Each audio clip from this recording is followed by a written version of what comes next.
Corruption corruption corruption ఎక్కడ చూసినా కూడా మనం వినే ఒక పదం.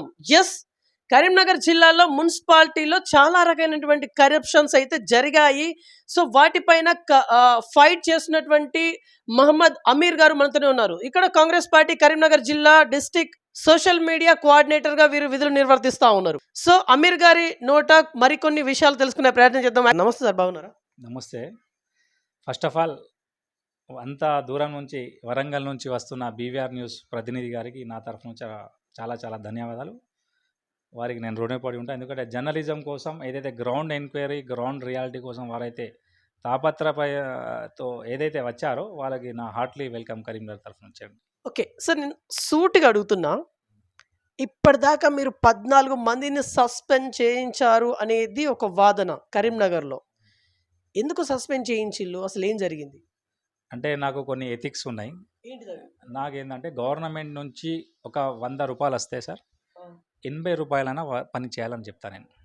ఒక 20 రూపీస్ అటు ఇటు జరిగిన. కానీ ఇక్కడ ఏమవుతుందంటే మున్సిపాలిటీలో గవర్నమెంట్ నుంచి 100 రూపాయలు వస్తే 40, 35, 40 వరకే చేసి మిగతా పైసలు తింటాను 60. అది బాధ అనిపించింది. ఎట్లా అంటే ఇప్పుడు మున్సిపాలిటీలో మీరు చూసుకుంటే రోడ్స్ కానివ్వండి, డ్రైనేజ్ కానివ్వండి నార్సీ రకంతో కడుతున్నారు. అవి క్రాక్స్ వచ్చాయి. నేను కొన్ని మీకు ఫొటోస్ కూడా, వీడియోస్ కూడా చూపిస్తాను. క్రాక్స్ వచ్చాయి. ఇప్పుడు మనకు బాధ అనిపిస్తుంది. ఏదైతే ఇప్పుడు మన మున్సిపాలిటీకి ఫండ్స్ ఏదైతే వస్తున్నాయో అది మీరు నేను ఇంటి నుంచి కట్టే ట్యాక్స్ కానివ్వండి, మనం వాటర్ ట్యాప్ కనెక్షన్ అమౌంట్స్ కానివ్వండి, లేకుంటే ట్రేడ్ లైసెన్స్ కానివ్వండి, బిల్డింగ్ పర్మిషన్స్ కానివ్వండి, ఈ విధంగా నుంచి మున్సిపాలిటీకి నిధులు సమకూరుతాయి. ట్రేడ్ లైసెన్స్ ఈ నిధులు కష్టపడి ఏదైతే ప్రజలు ట్యాక్స్ కట్టే పన్నులను వీళ్ళు దుర్వినియోగం చేస్తూ, అవినీతి చేస్తూ, కొంతమంది అధికారులు కుమ్మక్కాయి కాంట్రాక్టర్లతో, కొంతమంది వెయ్యని రోడ్లకు బిల్లులు తీసుకున్నారు. మున్సిపాలిటీకి స్మార్ట్ సిటీ హోదా వచ్చింది. స్మార్ట్ సిటీ నుంచి కేంద్ర ప్రభుత్వం, అప్పటి కేంద్ర ప్రభుత్వం చాలా ఒక 1000 కోట్లు ఇచ్చింది అనుకుంటాను సుమారు. ఆ 1000 కోట్లు ఏం చేయాలంటే కరీంనగర్ టౌన్లో యూటిలైజ్ చేయాలి. అంటే రోడ్స్ కానీ, డ్రైన్స్ కానీ, ఎనీ డెవలప్మెంట్స్ కానివ్వండి, పార్క్స్ కానీ చేయాలి. కానీ ఇక్కడ ఏం చేసారంటే విలేజ్లో పోయి పని చేసారు. ఎంత ఆశ్చర్యం! ఇప్పుడు మనకు వచ్చింది మున్సిపాలిటీకి పని చేయని చెప్పి వీళ్ళు తీసుకువేసింది గ్రామ పంచాయతీలో వేసి నిధులు దుర్వినియోగం చేశారు. ఇప్పుడు దాని ద్వారా నగర ప్రజలు లాస్ అయ్యారు. ఎందుకంటే రాజకీయ స్వార్థం కోసం, రాజకీయ కారణాల కోసం అప్పుడున్న గత ప్రభుత్వ పాలకులు, గత ప్రభుత్వ నాయకుల ఒత్తిడి కోసం ఏం చేశారంటే స్మార్ట్ సిటీ నిధులు కరీంనగర్లోనే ఖర్చు చేయాలి. డ్రైన్స్ కానీ, రోడ్డు కానీ. ఎవరైనా గ్రామ పంచాయతీలు వేస్తారా? గ్రామ పంచాయతీ నిధులు ఎవరైనా కరీంనగర్లో పనిచేస్తారా? అంటే స్మార్ట్ సిటీ నిధులు తీసుకుపోయి మీరు గ్రామ పంచాయతీలో రోడ్స్ వేశారు. అది ఎంతవరకు అంటే మా హక్కు, అది మాది, సిటీ కూడా అందాల్సిన డబ్బు వృధా చేశారు. అట్లా కొన్ని కోట్లు చేశారు. మరియు చూసుకుంటే బయో మైనింగ్ ఉంది. ఇక్కడ దాదాపు కరీంనగర్లో 80,000 గృహాలు ఉన్నాయి. 80,000 గృహాలు ఉన్నాయి. 3,50,000 ఓటర్లు ఉండొచ్చు. 5-5.5 లక్షలు జనాభా ఉంటుంది. ముఖ్యంగా మనం చూసుకుంటే శానిటేషన్ కార్మికులు 1000 మంది ఉన్నారు. ఆ 1000 మందిలో 100 మంది కార్మికులు కార్పొరేటర్లో బోళ్ళు దొమ్ముతారు, కార్పొరేటర్కు డ్రైవింగ్ చేస్తారు. వాళ్ళ ఇంట్లో కూలీగా బోళ్ళు దొమ్ముడు, గిన్నెలు దొమ్ముడు. ఒక 100 మంది జీతం 15-20 వేల చొప్పున వృధా పోతుంది. గతంలో దాని గురించి కూడా ఫైట్ చేశాను మున్సిపాలిటీలో. ఇంకోటి, ఏదైతే అధికారులు, నగర పాలక సంస్థలు అధికారులు ఏదైతే బండి వెహికల్ తీసుకుంటారో అది ఎల్లో ప్లేట్ ఉండాలి. వీళ్ళు వైట్ ప్లేట్ వాడుకున్నారు. అది కూడా కార్పొరేటర్లు తీసుకున్నారు. నేనేమంటున్నా, డ్రైవర్ కమ్ ఓనర్ స్కీమ్ కింద ఎవరైతే గరీబ్ వాళ్ళు ఉన్నారో, ఎవరైతే పేదవారు ఉన్నారో వాళ్ళకు సాయం చేయాలి. అయితే ఒక్క రూపాయి కూడా విడిచిపెట్టకుండా రాజకీయ నాయకులే అవి ఆ బండ్లు కూడా వీళ్ళే తీసుకున్నారు. ఎంత దౌర్భాగ్యం అంటే పెద్ద కోట్ల పని నుంచి చిన్న 10 రూపాయల పని వరకు కూడా ఈ కాంట్రాక్టర్ లాభం పొందారు. వీళ్లకు మా అవినీతి అధికారులు సాయం చేశారు. ముఖ్యంగా మీరు చూసుకుంటే మున్సిపాలిటీలో ఒక 2 రికార్డ్స్ ఉన్నాయి. ఇప్పుడు ఎవరైనా బతుకున్న వ్యక్తికి వీళ్ళు చనిపోయిన డెత్ సర్టిఫికేట్ ఇచ్చేసారు. రీసెంట్గా ఇచ్చారు. వాల్మీకి నగర్లో ఒక కేసు ఉన్నది. గతంలో మా అంబేద్కర్ నగర్లో కూడా కేసు ఉన్నది. అయితే వీళ్ళు ఇవ్వడం ద్వారా ఏమైందంటే అతను చనిపోయిన అని చెప్పి వారసత్వం సర్టిఫికేట్ తీసి, ఫ్యామిలీ మెంబర్ తీసేసి ఇల్లు అమ్మేసారు. ఎంత దౌర్భాగ్యం అంటే మున్సిపాలిటీ టౌన్ ప్లానింగ్లా స్కామ్స్, ఇంజనీరింగ్లా స్కామ్స్, మెప్మాలా స్కామ్స్, శానిటేషన్ల స్కామ్స్. శానిటేషన్లో డీజిల్ కుంభకోణం కరీంనగర్లో అత్యంత పెద్ద కుంభకోణం తెలంగాణలో శానిటేషన్ల స్కామ్. అది త్వరలో మీ ముందుకు చెప్తాను. ఇంకోటి కూడా టౌన్ ప్లానింగ్లో ఏముందంటే సార్, ఆక్యుపెన్సీ సర్టిఫికేట్స్, ఆ బిల్డింగ్ నిర్మాణం అయిన తర్వాత ఆక్యుపెన్సీ సర్టిఫికేట్ తీసుకుంటారు. బిల్డింగ్ పూర్తి కాకముందే ఆక్యుపెన్సీ సర్టిఫికేట్ తీసుకున్నారు రాజకీయ ఒత్తిళ్లకు కొంతమంది నాయకులు. వాళ్ళు వెళ్ళిపోయారు. ఇంకోటి మెప్మాల కొంతమంది మహిళలు ఉంటారు, గ్రూప్ లీడర్స్. వాళ్ళు 18-20 లక్షలు తీసుకున్నారని చెప్పి కొన్ని మహిళా గ్రూప్ వాళ్ళు వచ్చి మున్సిపాలిటీ కూడా ధర్నా ఇచ్చారు. ఒక వారం 10 రోజుల కింద విషయం ఇవన్నీ చెప్పేటి నేను మీకు. అంటే ఏ వింగ్ చూసినా మున్సిపాలిటీలో మెప్మా చూసినా స్కాము, ఇంజనీరింగ్ చూసినా స్కాము, టౌన్ ప్లానింగ్ చూసినా స్కాము, శానిటేషన్ చూసినా స్కాము. లాస్ట్కు వాళ్ళ డిపార్ట్మెంట్ ఎస్టాబ్లిష్మెంట్ ఉంటుంది, ఉద్యోగులకు జీతాలు కానీ పెన్షన్స్ కానీ ఇతరత్ర పనులు, అందులో కూడా వాళ్ళు పనిచేయడానికి కూడా కొంచెం లంచం ఇవ్వండి, వాళ్ళు పనిచేయరు. ఎంత దౌర్భాగ్యం అంటే వేరే డిపార్ట్మెంట్ వాళ్ళు కూడా అరే మా డిపార్ట్మెంట్ అని పనిచేస్తారు, కానీ మున్సిపాలిటీలా కూడా వాళ్ళు పని చేసుకోవడానికి కూడా లంచం తీసుకుంటారు గూగుల్ పే, ఫోన్పేలా. ఓకే సార్, ఇప్పుడు ఇదంతా మీరు గత ప్రభుత్వంలో చేసిరు కదా, మీ మీద ఏమన్నా థ్రెటనింగ్ కాల్స్ ఆర్ ఏమన్నా బెదిరింపు లాంటి చర్యలు ఏమన్నా ఆ రకంగా వచ్చాయా? ఎందుకంటే ఇది రాజకీయ కోణంగా చూస్తే ఖచ్చితంగా వచ్చి ఉండాలి నాకు తెలిసి అయితే. చాలా నేను 2009 ఇలా రాజకీయంలో వచ్చాను. 9 2014లో నేను కాంగ్రెస్ పార్టీ జాయిన్ అయినా. 2014లో ఇండిపెండెంట్ మా ఉమెన్ అయితే మా అమ్మ నుంచి పోటీ చేసిన, నేను ఓడిపోవడం జరిగింది కార్పొరేషన్ వల్ల మున్సిపాలిటీ. అప్పుడు 3వ డివిజన్, ఇప్పుడు 24వ డివిజన్. దేవుని వల్ల నేను 2014 నుంచి టిల్ డేట్ ఈ రోజు కూడా నేను నా డివిజన్ ఒక్కడికే నేను లీడర్ ఏదైనా వచ్చినా కానీ 60 డివిజన్లో పనిచేస్తున్నా. ఇప్పుడు దగ్గర 60 డివిజన్లో ఏ సమస్య వచ్చినా, ఎక్కడ ఏ ప్రాబ్లం వచ్చినా, అంటే నాకు తెలిసినవి అన్నీ అయితే నేను చేయలేను, నేను కూడా రోబో కాదు. నా దృష్టికి వచ్చినా, నేను చూసినా ఏమైనా ఉంటే నేను పోయి ఫైట్ చేస్తా. నాకు ఎవరైనా కాల్ చేసినా అన్న ఇట్లా ఏమైనా హెల్ప్ చేయండి అంటే పోయి చేస్తాను, నేను అదేం లేదు. ఇంకా ముఖ్యంగా చూసుకుంటే 2014కి వెళ్ళి అంటే చాలా సమస్యల మీద ఫైట్ చేశాను. నాకు కూడా థ్రెటనింగ్ కాల్స్ వచ్చినాయి, నాకు కూడా రెక్కీ చేసారు, నాకు కూడా నా మీద దాడికి కూడా ప్రయత్నించారు. అయినా నాకేం భయం లేదు. నాకు 100 సంవత్సరాలు బతకాలని అట్లా ఏం కాదు, కొద్ది రోజులు బతికినా మంచిగా ఉండాలి, ఫైట్ చేయాలి, సొసైటీ కోసం ఏమైనా చేయాలని నా కోరిక. ఓకే, కానీ ఒకానొక టైంలో మీరు భయపడ్డారా? భయపడిన క్షణాలు ఏమైనా ఉన్నాయా? ఎస్, మీరు మనిషి అంటే ఖచ్చితంగా భయపడాలి, రైట్? భయం ఉంటుంది, కానీ ఏంటంటే నేను చేసే కాజ్ మంచిది కాబట్టి నాకు నేను మోటివేట్ చేసుకుంటా, నాకు నేను ఏదైతే ఉత్తేజం చేసుకుంటా, నాకు నేను సెల్ఫ్ మోటివేట్ చేసుకుంటా నేను ఫైట్ చేశాను. ఎందుకంటే నేను కరప్షన్ చేయలే, నేను తప్పు చేయలే, భయపడాల్సిన అవసరం ఏమున్నది? ఏమన్నా మీ మీద ఏమన్నా కేసెస్ ఉన్నాయా? నా మీద ఫాల్స్ కేసుకు ట్రై చేశారు, కొన్ని కేసులకు ట్రై చేశారు, కానీ ప్రూఫ్స్ లేక. ఎట్లా అంటే ఇప్పుడు మనం పైసలు అడగం, మనం తప్పు చేయలే, ఫోన్ చేస్తే నేను ఓను, దావత్ రా అంటే నేనేం ఓన్, నాకు అవసరం లేదు, దేవుడు ఇచ్చిన దాంట్లో నేను సంతృప్తిగా ఉన్నా, నాకు ఎలాంటి ప్రలోభాలకు లొంగలే కాబట్టి నేను దేవుని వల్ల నేను సేఫ్ అయినా. ఇంకోటి నాకు మంచి మిత్రులు ఉన్నారు కాబట్టి వారి ద్వారా కూడా నాకు అండ ఉన్నది, నా ఫ్రెండ్స్. కాబట్టి నాకు కొంతమంది కార్పొరేటర్లు కూడా సపోర్ట్ ఉన్నారు, ఎందుకంటే మంచి కాజ్ కోసం ఫైట్ చేస్తాను. పార్టీకి అతీతంగా ఎవరికైనా టీఆర్ఎస్ లీడర్లు సపోర్ట్ ఇస్తారు కావచ్చు, బీజేపీకి బీజేపీ లీడర్స్ అడు, నేను కాంగ్రెస్కు కాంగ్రెస్. నాకేందంటే దేవుడిచ్చిన వరం నాకేందంటే నాకు ఆల్ పార్టీ సపోర్ట్ ఉంటుంది. చాలామంది నాకు సపోర్ట్ ఇస్తారు, పార్టీకి అతీతంగా కూడా నాకు ఏమైనా అయితే కూడా వాళ్ళు వస్తారు. మళ్ళీ నేను వాళ్ళకు కూడా ఏమైనా సజెషన్ డౌట్స్ అంటే కూడా నాకే అడుగుతారు వాళ్ళు. ఓకే, మీరు కరప్షన్ దిశగా ఏదైతే అంటే దాన్ని నిర్మూలించాలని చెప్పేసి ఏదైతే ఫైట్ చేస్తూ ఉన్నారో 14 మంది అధికారులను సస్పెన్షన్ దిశగా మీరు వేయించారు కదా, ఆ అధికారులు ఏ స్థాయి కల్లా అధికారులు? వాళ్ళ స్థాయి పెద్ద స్థాయి వల్ల ఇక కొంతమంది సూపరింటెండెంట్లు ఉన్నారు, కొందరు సీనియర్ అసిస్టెంట్ ఉన్నారు, జూనియర్ అసిస్టెంట్ ఉన్నారు. మున్సిపాలిటీ వాళ్ళేనా?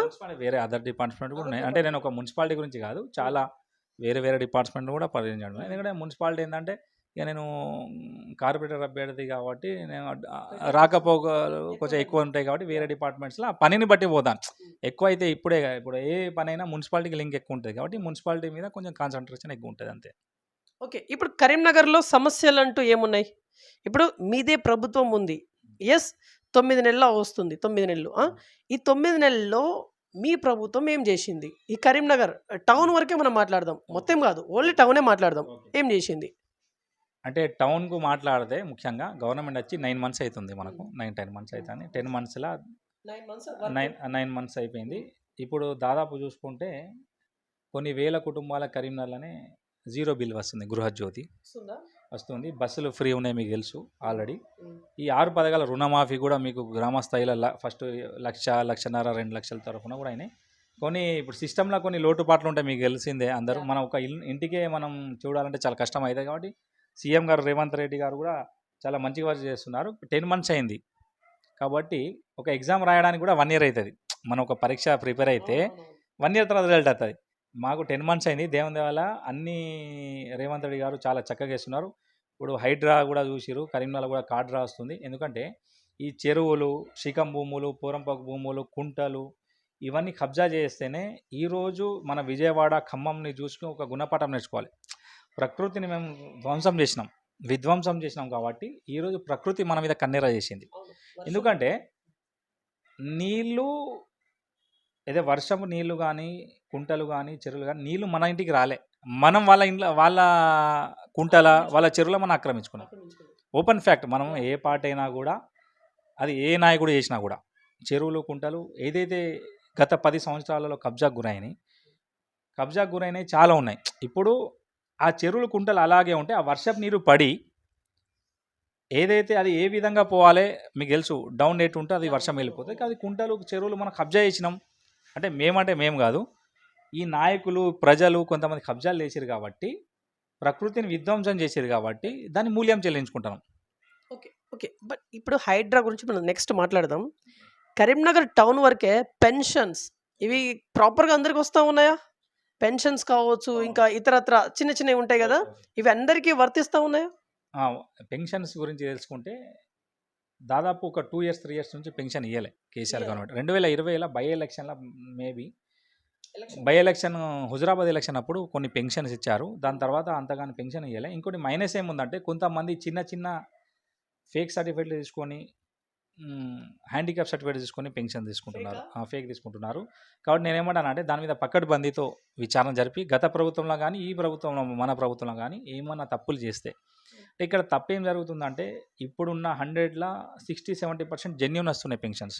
ఒక 30 మంది దొంగలు ఏం చేసిరంటే వాళ్ళకు పనిచేసే గుణం లేక తప్పుడు మార్గాల్లో దొంగ సర్టిఫికేట్లు ఏదో మేనేజ్ చేసుకొని పెన్షన్ పోతుంది. నేనేమంటానంటే హ్యాండిక్యాప్ పెన్షన్స్ ఏదైతే ఉన్నాయో ప్రతిదీ మళ్ళీ ఎంక్వైరీ చేయాలి. సార్ ఇక్కడ దొంగలంటే మీ వాళ్ళేనా? ఇప్పుడు మీదే ప్రభుత్వం. ఒక్క నిమిషం, 1 మినిట్. గతంలో ఇప్పుడు కొత్తగా ఇయ్యలే కదా పెన్షన్స్, ఎవరికి ఇయ్యలే, పెంచలే కూడా మనం. గతందే నడుస్తుంది. గతంలోనే మీకు పెన్షన్లు తప్పుగా ఎక్కిచ్చేశారు. నేనేమంటానంటే జెన్యున్గా ఇద్దాం. నేను ఎవరికి క్రిటిసైజ్ చేస్తలేను. నా బాధ ఏంటంటే జెన్యున్ హ్యాండిక్యాప్ తిరుగుతున్నారు. ఇప్పుడు గద్వాలలో ఒక ఆయన ఉంటాడు, ఆకుల నసుల్లా ఖాన్ అని ఉంటారు.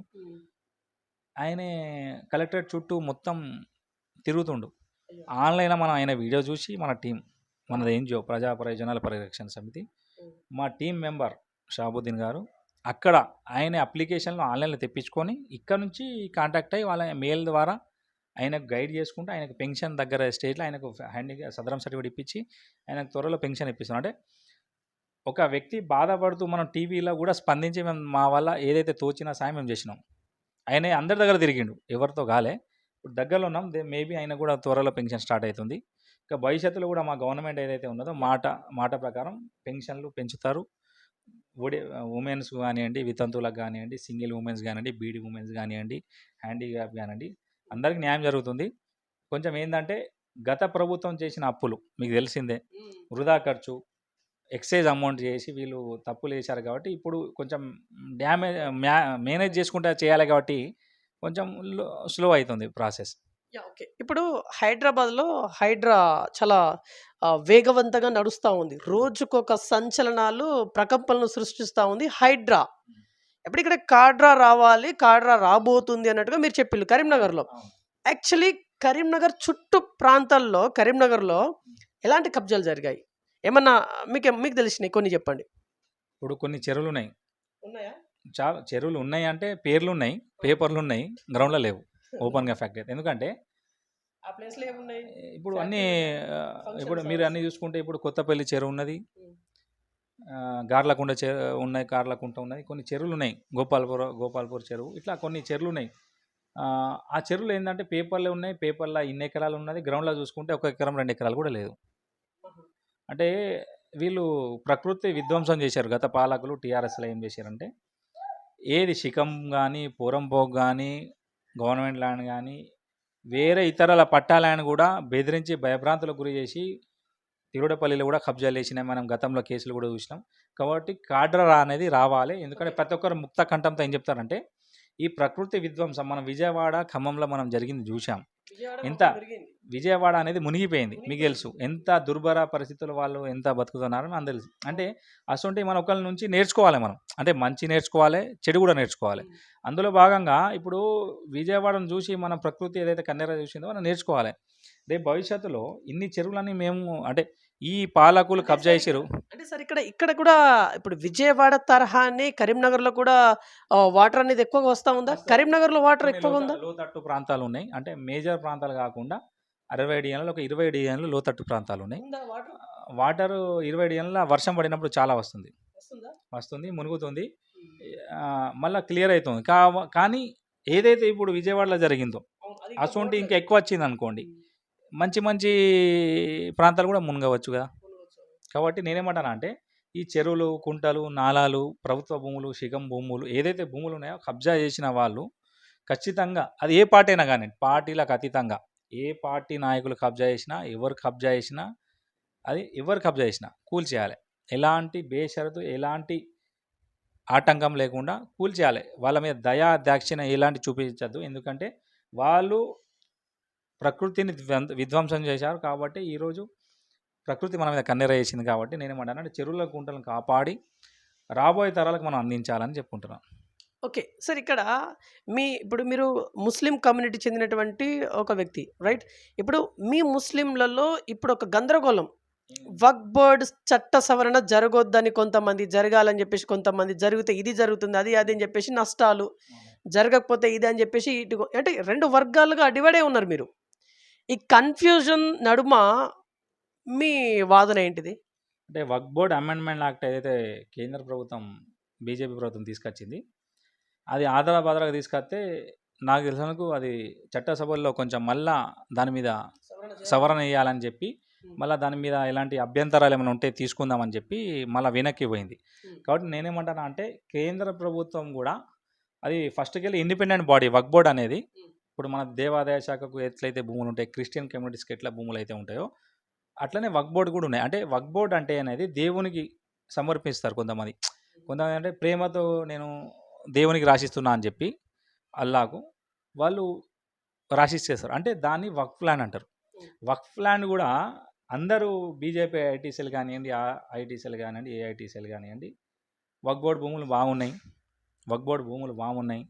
ఇండియన్ రైల్వేసు ఇంకా ఎల్ఐసి, మన బిఎస్ఎన్ఎల్ తర్వాత మూడో అతిపెద్ద భూములు వక్ఫ్ బోర్డ్ ల్యాండే కాబట్టి తీసుకురావాలనుకుంటున్నాను. నేనేమంటాను గవర్నమెంట్ ల్యాండ్ గవర్నమెంట్ ప్రొటెక్ట్ చేయాలి కాదంటలేను వక్ఫ్ బోర్డ్ ల్యాండ్. వక్ఫ్ బోర్డ్ నాది కాదు, అందరిది అది. సేమ్ గవర్నమెంట్ ల్యాండ్ లెక్క. వేరే ఇతర దేవాదాయ శాఖ కానివ్వండి, ఏదైతే క్రిస్టియన్ కమ్యూనిటీస్ ఉంటాయో అది ఎవరిది ఒక్కరిది కాదు. ఎవరైనా వాళ్ళకు పిల్లలు లేకుంటే ఉంటారుగా, వాళ్ళు ఏం చేస్తారంటే అరే నాకు ఇవ్వలేరు, అది వక్ఫ్‌కి ఇచ్చేద్దాం. ఎవరైనా ఏమైనా ఫ్యూచర్‌లో స్కూల్ కానివ్వండి, కాలేజ్ కానివ్వండి, లేకుంటే ఏమైనా షట్టర్స్ ఏమైనా వేసిస్తే నేనేమన్నాను అంటే వక్ఫ్ బోర్డ్‌లో కూడా స్కామ్ జరిగింది కాదంటలేను. నేను దాన్ని వెనుకకేసుకొని వస్తలేను. ఎంఎం నాయకుల చేతిలో బందీ అయి ఉన్నది వక్ఫ్ బోర్డ్. నేనేమంటానా అంటే అట్టి షట్టర్లు ఇప్పుడు కూడా మీరు ఆశ్చర్యం 500, రూ. 1000 ఈ షట్టర్‌కి రాయండి. ఇప్పుడున్న జమానాలో 30,000. నేనేమంటానంటే వక్ఫ్ బోర్డ్ షట్టర్లు మళ్ళా క్యాన్సిల్ చేసేసి కొత్తగా టెండర్ ప్రకారం, మార్కెట్ ప్రకారం కిరాయి ఇస్తే దాని ద్వారా వక్ఫ్ బోర్డ్‌కు ఆదాయం పెరిగి ముస్లిం కమ్యూనిటీకి, సమాజానికి అభివృద్ధికి ఏమైనా సాయం చేయొచ్చు. ఎడ్యుకేషన్ పరంగా కానివ్వండి, వాళ్ళకి బిజినెస్ లోన్స్ ప్రకారంగా కానివ్వండి, ఏమైనా ఇవ్వడానికి ఉంది. కానీ కొన్ని రాజకీయ నాయకులు అంటే ఎనీ పార్టీ నాయకులు, మైనార్టీ నాయకులు ప్రతి ఒక్కడు షట్టర్ కబ్జా చేసి కూర్చున్నాడు. కబ్జా చేసి కూర్చున్నారు. అంటే అమెండ్మెంట్‌కు మేము వ్యతిరేకం. ఎందుకంటే తప్పులున్నాయి. కానీ దాంట్లో నేను ఏం చెప్తానా అంటే ఈ అంటే కొంతమంది తప్పులు చేసినారు కాబట్టి నేను వాళ్ళని సమర్థించాలని అంటలేను. తప్పు చేసిన మీద చర్యలు తీసుకుందాం మనం. కానీ అమెండ్మెంట్ అనేది అందరి అభిప్రాయం తీసుకున్న తర్వాత పెద్దలు ఎవరైనా వక్ఫ్ బోర్డ్ కానీ, సున్నీ, షియా వక్ఫ్ బోర్డ్స్ కానీ ఇంకేమైనా తీసుకున్న తర్వాత అమెండ్మెంట్‌కు పోవాలని నేను అనుకుంటున్నా. ఎందుకంటే వాళ్ళు ఏదో మోనోపాలీగా ఏదో నేనే ఏకచక్రాధిపత్యం నేనే చేసుకుంటా కాదు. కాబట్టి వాళ్ళ అభిప్రాయం తీసుకొని చేస్తే బాగుంటదని నా అభిప్రాయం. ఓకే. మీరు ఇందులో ఒక మాట అన్నారు. ఇది వక్ఫ్ బోర్డ్ ప్రాపర్టీ ఈ ఎంఐఎం ఆధీనంలో ఉంది అని జెప్పేసి అన్నారు. అవును. కొంతమంది నాయకులు. నిజమా అది? నిజమే. కొన్ని ఎగ్జాంపుల్స్ చెప్పగలరా? ఇప్పుడు మీరు హైదరాబాద్‌లో చూసుకోండి, కరీంనగర్‌లో చూసుకోండి.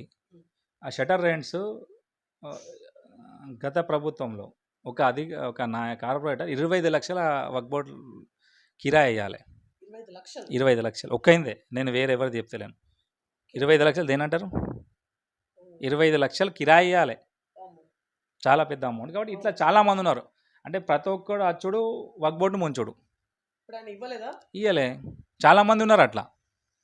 ఇప్పుడు ఒకళ్ళు 1,00,000, 2,00,000 నేనేమంటానంటే మంచి ఒక రూల్స్ రెగ్యులేషన్ సవరణ చేసి నేను కాదంటలేను. కానీ అందరి అభిప్రాయం, అందరి సూచనలు తీసుకున్న తర్వాత ఏ విధంగా చేద్దాం మార్కెట్ రేట్ ప్రకారం తీసుకొని వక్ఫ్ బోర్డ్ ల్యాండ్‌లో ఎంప్టీగా ఉంటే వాళ్ళ షట్టర్‌లేసి కమర్షియల్‌గా ఏసి కిరాయి తీసుకొని ముస్లిం సమాజం అభివృద్ధి గాని, గవర్నమెంట్ గాని చేస్తే బాగుంటే నేను దానికి ఎలాంటి మనకు డౌట్ లేదు. చేస్తే బాగుంటది. కానీ ఏదైతే కొంతమంది రాజకీయ నాయకుల కబంధ హస్తాల్లో ఉన్నదో దాన్ని మన వక్ఫ్ బోర్డ్ ల్యాండ్ కాపాడాలి. కొంతమంది రాజకీయ నాయకులు కబ్జాలు చేసి వ్యవసాయం చేసుకుంటున్నారు. కాబట్టి పేపర్‌లో వక్ఫ్ బోర్డ్ ల్యాండ్ బాగున్నది. గ్రౌండ్‌లో లేదు. కొంతమంది అమ్ముకున్నారు కూడా. అవునా? కొంతమంది అమ్ముకున్నారు. కాబట్టి నేనేమంటానంటే మొత్తం సర్వే చేసి, మొత్తం వక్ఫ్ బోర్డ్ అంటే దేశం మొత్తంలో సర్వే చేసి ఎన్ని వక్ఫ్ బోర్డ్ ల్యాండ్‌ని గుర్తించి దాన్ని ప్రొటెక్ట్ చేయాలని కోరుకుంటున్నాను. ఎందుకంటే దాన్ని కంచే ఓపెన్ ల్యాండ్ ఉంటే కంచేయాలి. అక్కడ ఏదైతే కమర్షియల్ ప్రాంతాలు ఉంటాయి కదా సిటీలో కొన్ని 2 గుంటలు, 5 గుంటలు ఉంటాయి. షట్టర్‌లు వేసి కిరాయిలు దాని ద్వారా గవర్నమెంట్ అభివృద్ధి చెందుతది. రేపు ఎవరైనా బిజినెస్ పరంగా లోన్ కూడా యువతకు మనం లేకుంటే స్కిల్ డెవలప్‌మెంట్ కింద కంప్యూటర్స్ కూడా మన పిల్లలకు నేర్పియొచ్చని నా అభిప్రాయం. ఓకే. ఇప్పుడు ప్రెజెంట్ మీరు కాంగ్రెస్ పార్టీలో డిస్ట్రిక్ట్ కోఆర్డినేటర్ అది సోషల్ మీడియా డిస్ట్రిక్ట్ కోఆర్డినేటర్ అనే స్థాయిలో ఉన్నారు. యూత్ కాంగ్రెస్ ఇక్కడ కరీంనగర్‌లో. యాక్చువల్లీ మీరు ఒక నామినేట్ అనేది అడిగిల్లంట నిజమేనా? అడిగాను. అడిగిల్లటగా? అది ఎందుకు రాలేదు మీకు? అడిగాను. అడిగాను. ఇక నేను 2014లో కాంగ్రెస్ పార్టీలో జాయిన్ అవ్వడం జరిగింది. దాదాపు ఇప్పుడు 10 సంవత్సరాలు. ఏం అడిగిల్లు మీరు? అంటే నేను ఈ పోస్ట్, ఓ పోస్ట్ అని అడగాలే. ఏదైనా ఇయ్యండి చిన్నది. మీకు నా స్థాయిని బట్టి ఏమన్నా ఇయ్యండి. డిస్ట్రిక్ట్ లెవెలా? స్టేట్ లెవెలా? స్టేట్‌లోనే ఇయ్యండి, డిస్ట్రిక్ట్‌లోనే ఇయ్యండి అని చెప్పాను. ఆ! ఏదన్నా నాకు ఇది అదేం ఆశ ఏం లేదు. ఏది ఇచ్చినా ఓకే. అట్‌లీస్ట్ నాకు ఇంకోటి నేను కంటెస్టింగ్ కార్పొరేటర్ కాబట్టి ఇండిపెండెంట్. అప్పుడు నేను 10 ఇయర్స్‌కెళ్ళి కాంగ్రెస్ పార్టీలో ఉన్నా కాబట్టి మేబీ నేను టికెట్ ఆశిస్తున్నా. ఇప్పుడు ప్రెజెంట్ గవర్నమెంట్‌లో టికెట్ ఆశిస్తున్నా. నేను కష్టపడ్డా. చాలా తక్కువ మంది ఎప్పుడైతే కాంగ్రెస్ కష్టకాలంలో జెండా మోసిన వ్యక్తులలో నేను కూడా ఒకడిని. కాబట్టి నాకు కూడా పార్టీ తగిన గుర్తింపిచ్చి నాకు తగిన పోస్ట్ ఇస్తుందని నమ్మకం నాకు. ఓకే. మీకు పోస్ట్ ఇస్తే మరి గెలుస్తారా? అంటే ఇండిపెండెంట్‌గా ఓడిపోయిల్లు. ఇప్పుడు గెలుస్తారా? ఒక్కవేళ టికెట్ మీకే వరించింది అనుకుందాం. ఫర్ ఎగ్జాంపుల్ అనుకుందాం కొద్దిసేపు. ఎలా గెలుస్తారు? ఏం చెప్పి ఓట్లు అడుగుతారు మీరు? మీ డివిజన్ ప్రజలకు అసలు మీరేం చేసిల్లు? నేను దాదాపు డిఎన్‌లా కొన్ని వందల మందికి రేషన్ కార్డ్ ఇప్పియడం జరిగింది. అంటే మా డిఎన్‌లో ఇప్పించిన, బయట ఎవరు అడిగినా ఇప్పించిన. పెన్షన్లు అంటే వారికి ఏ విధంగా ఆన్‌లైన్ చార్జెస్ కానివ్వండి, మీ సేవ, క్యాస్ట్, ఇన్‌కమ్, బర్త్ అంటే వాళ్ళకి ఎలాంటి సదుపాయం కానివ్వండి నేను చేయడం. లైట్లు రాకున్నా కూడా నేను ఫిర్యాదు చేసి లైట్లు పెట్టించడం. వాళ్ళ ఇంటికాడ డ్రైనేజ్ ఏమన్నా ప్రాబ్లమ్ వచ్చినా క్లీన్ చేపియడం.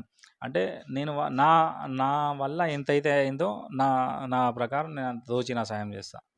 నా వల్ల ఏదైతే అది చేశాను. భవిష్యత్తులో కూడా ఇస్తాను. నేను డైలీ 2014 నుంచి టిల్ డేట్ ఇప్పటి వరకు కూడా నేను రోజు పొద్దున, సాయంత్రం డివిజన్ పర్యటిస్తా. రోజు. అంటే నేను ఎలక్షన్ టు ఎలక్షన్ వచ్చే పొలిటీషియన్ కాదు. డైలీ 365 డేస్ నేను గ్రౌండ్‌లో ఉంటా. 365 డేస్ గ్రౌండ్‌లో పనిచేస్తా నేను. ఓకే. ఇప్పుడు చెప్పండి. ఇప్పుడు మనం కరీంనగర్ టౌన్ వదిలేద్దాం. ఓన్లీ మీ డివిజన్ గురించే మాట్లాడదాం. మీ డివిజన్‌లో అసలు ఏం సమస్యలున్నాయి? ఆ సమస్యల పట్ల మీరు ఎలా కొట్లాడిల్లు? ప్రెజెంట్ ఉన్నటువంటి సమస్య ఏంటిది? డివిజన్‌లో ఒక మెయిన్ పెద్ద డ్రైన్ సమస్య ఉన్నది. సగం ఇప్పటికీ ఉన్నది. అయితే అదేమైందంటే కాంట్రాక్టర్‌కు పేమెంట్ చేయలే. పేమెంట్ చేయకుండా ఆయన వెళ్ళిపోయిండు. ఆయనే పేమెంట్ మధ్యలో ఆగిపోయింది. ఇప్పుడు అది వేరే తను చేయరాదు. ఇప్పుడు సగం చేసిండు కదా! అది మొత్తం పూర్తి కాకుండా క్యాన్సిల్ చేపియచ్చుండే. అది సగం చేసిండు కాబట్టి అతనికి బిల్స్ కొంచెం ప్రాబ్లమ్ ఉంది. మేబీ వచ్చి అతను పని చేస్తాడు. ఇక కొన్ని డ్రైన్స్, రోడ్స్ ఉన్నాయి. అది అయిపోతే కమ్యూనిటీ హాల్స్ ఉన్నాయి. మహిళా సంఘ భవనం ఉంది మా దగ్గర. అది స్లాబ్ వేయాలి. మహిళలకు పాపం రోడ్డు మీద కూర్చొని వాళ్ళు మీటింగ్లు పెట్టుకుంటున్నారు గ్రూప్ మహిళలు. మనకు ల్యాండ్ ఉన్నది. అలాట్ అయింది. నేను కూడా ప్రపోజల్ పెట్టాను కాంగ్రెస్ పార్టీకి. ప్రతి కాన్స్టిట్యున్సీకి 10 crores వచ్చిన ఎస్డిఎఫ్ స్పెషల్ డెవలప్మెంట్ ఫండ్స్.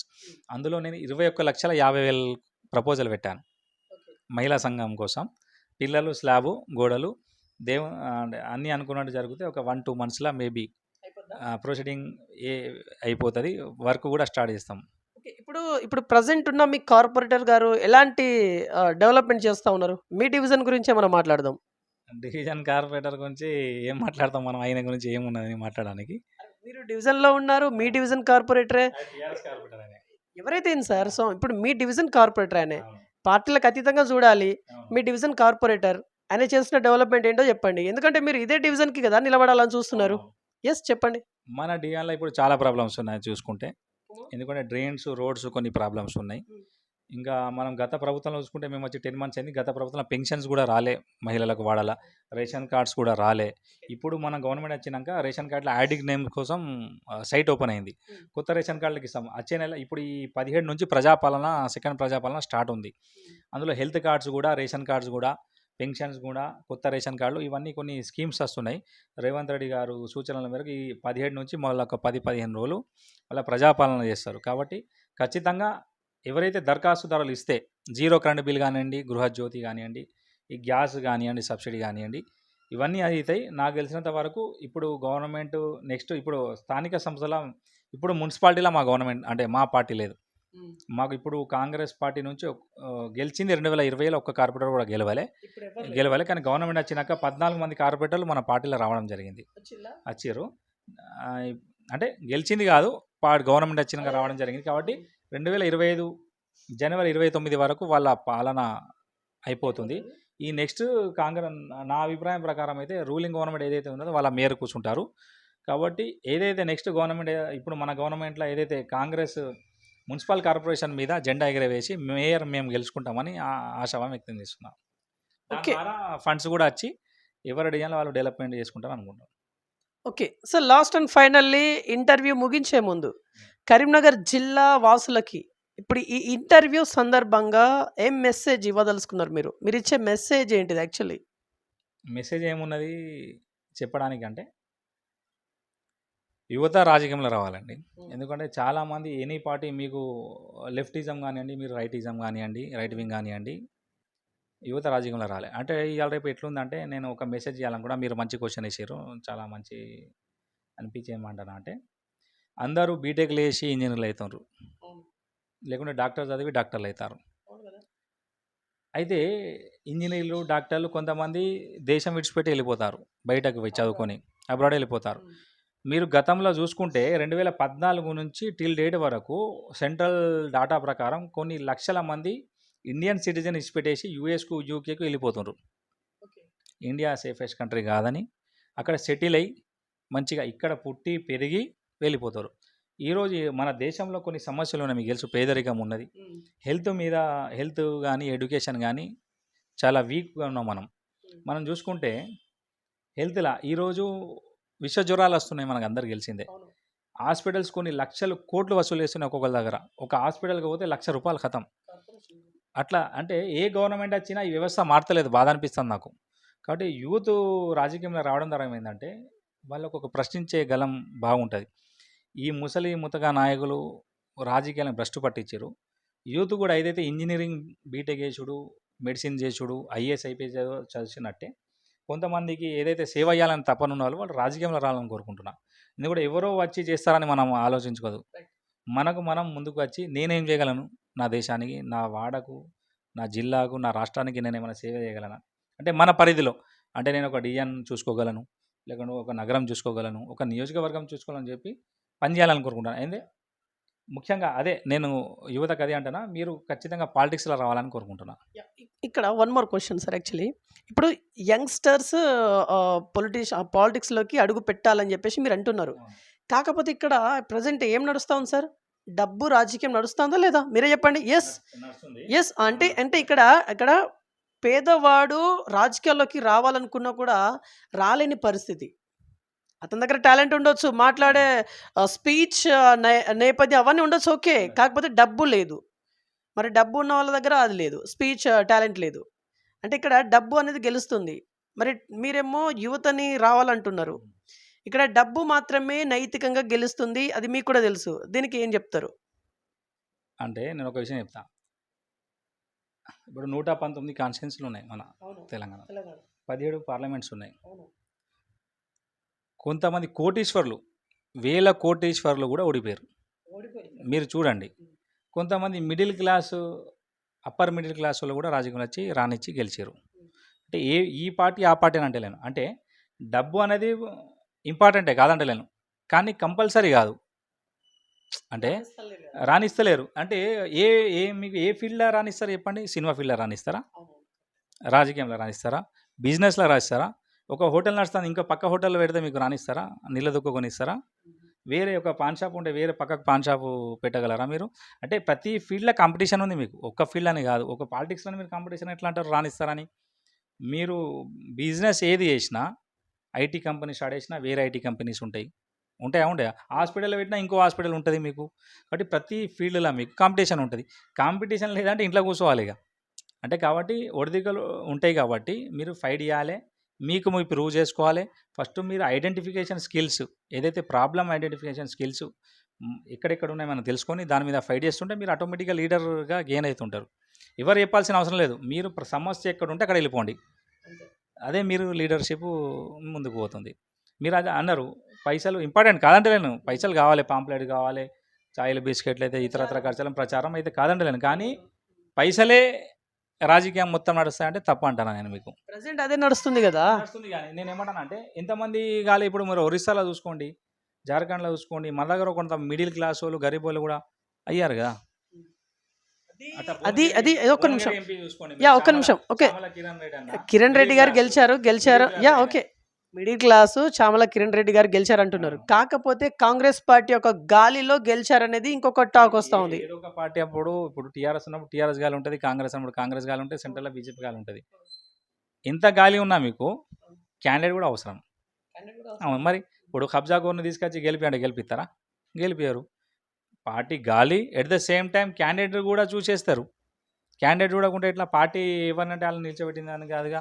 మంచి మంచి ఎమ్మెల్యేలు గెలిచారు, ఎంపీలు గెలిచారు, కార్పొరేటర్లు కూడా గరీబ్ వాళ్ళు గెలిచారు, పేదరికం నుంచి వచ్చారు. కాబట్టి నేనేమంటానంటే మీకు ఎక్కడైనా ప్రాబ్లమ్స్ ఉంటాయి, మనం దాని మీద ఫైట్ చేసుకుంటా అంచెలంచెలుగా మెల్లగా దాని మీద మనం నేర్చుకుంటా పోతే మనం ఖచ్చితంగా లీడ్ తీసుకొని మనం గెలుస్తాం.